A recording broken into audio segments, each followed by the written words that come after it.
Kan engkau ditakdirkannya mandul sama Allah. Kata perempuan ini anak saya. Nabi Musa bingung. Kok bisa? Apa yang kau lakukan sejauh ini? Saya berdoa siang malam tanpa putus asa, setiap saat meminta kemurahan Allah untuk memberikan aku anak. Maka Nabi Musa tanya sama Allah, ya Allah, katanya mandul. Kok bisa punya anak? Kata Allah, bagaimana aku bisa menolak doa dari orang yang setiap saat berdoa kepadaku dengan rintihannya, dengan air matanya meminta, maka dengan doa itu merubah takdirnya.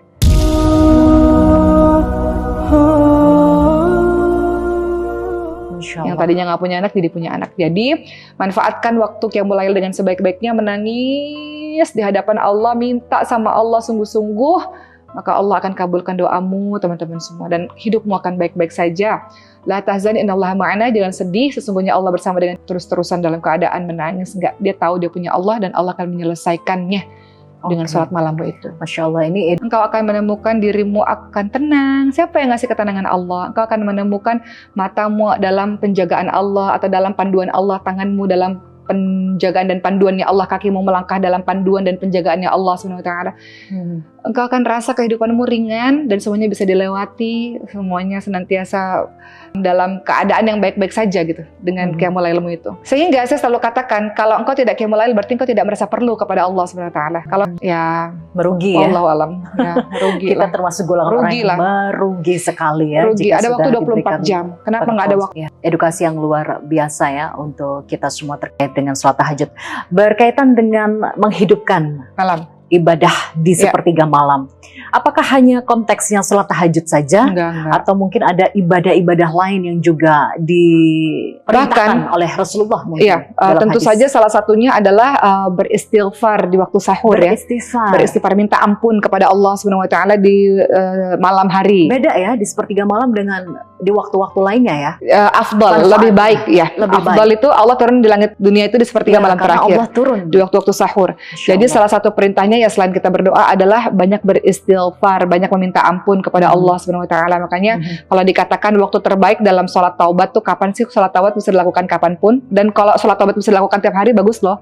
Karena kan tiap hari kita buat dosa. Betul. Jadi jangan tunggu kita buat dosa besar lalu sholat taubat, tiap hari kita buat dosa. Kita nggak ngomong aja, cuman seuzon aja udah masuk dosa ya jatuhnya. Betul, ya. Betul. Jadi ibadah yang bisa dilakukan lagi lainnya adalah banyak beristighfar kepada Allah SWT. Kadang-kadang kalau kita capek, kita bangun gini doang, kemudian kita katakan astagfirullahaladzim, kita tidur lagi, itu juga sudah termasuk dicatat sebagai orang yang menghidupkan malam dengan minta ampun kepada Allah SWT.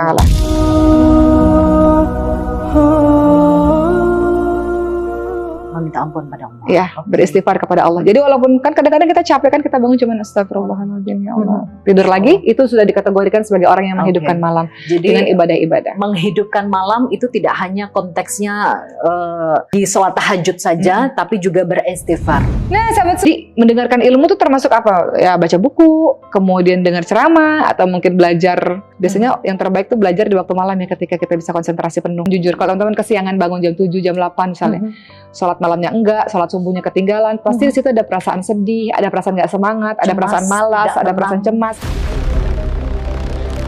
Datang dari mana? Karena memang dijanjikan orang-orang yang sholat malam pasti orang-orang yang akan Allah berikan keceriaan, kebahagiaan, ketenangan di dalam hatinya, seperti itu.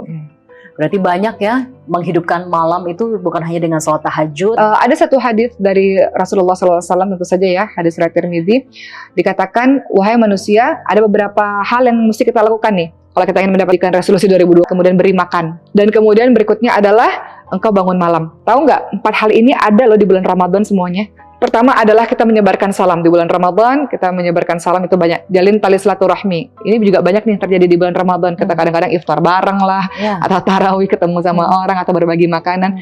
Bagi-bagi makanan juga iya kan di bulan Ramadan. Dan kemudian sholat tarawih. Salat malam, tarawih itu bagian dari salat malam, maka orang-orang ini akan masuk ke dalam surga dengan penuh keselamatan. Berarti keutamaan menjalankan ibadah istimewa, ya kan? Itu sebesar apa keistimewaannya, Keajaibannya, Masya Allah ya. Ya, kita tahu bahwa di bulan Ramadan amalan di Isya kan? Ya, betul. Gitu. Dan salat malam ini nggak bisa dilakukan oleh sembarang orang. Hanya orang-orang soleh. Kenapa? Karena Rasulullah SAW ingatkan, ketika di malam hari, setan itu membuat 3 ikatan di leher kita. Betul. Makanya kita susah bangun, karena setan itu membuat 3 ikatan di tengkuk kita, di leher bagian belakang. Jadi ketika kita bangun ya, setan akan bilang malam masih panjang, dingin, kasurmu empuk, udah tidur aja. Tapi kalau kita bangun, maka kita akan terlepas satu ikatan ya. Ketika kita bangun dan kemudian kita zikir alhamdulillahirabbil alamin misalnya gitu ya, dengan mengucapkan begitu saja sudah terlepas satu ikatan.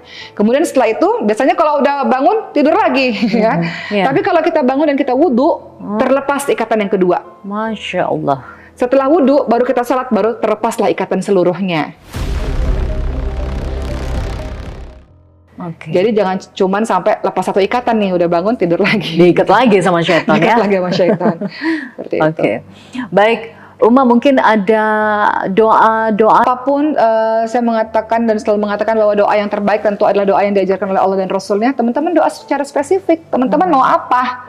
Teman-teman mau pada orang tua yang telah tiada, salah satunya adalah beristighfar untuknya, minta ampun dan doa untuknya. Jadi jangan lupa untuk doakan orang tua. Rabbi firli wali walidayya. Anak udah diajarin dalam Quran, As-Saffat ayat 100, Rabbi habli minas salihin.